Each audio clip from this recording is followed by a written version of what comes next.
Magluluto tayo ng gulay. Ito yung leftover namin na pugita. Yan, ito lang yung ilalagay ko. Tapos lalagyan ko ng konting bagoong.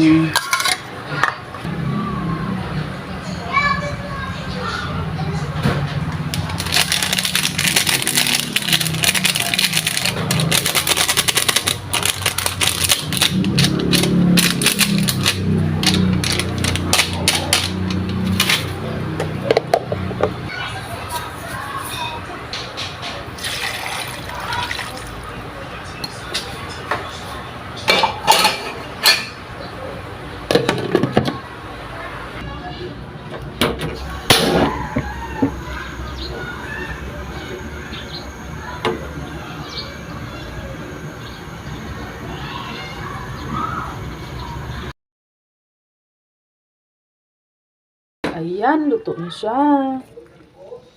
Ayan, pwede na. Manghang to guys, kasi yung pugita na adobo ay maanghang. Ayan, sarap ng ating gulay. Oh. Ready na guys. Kainan na.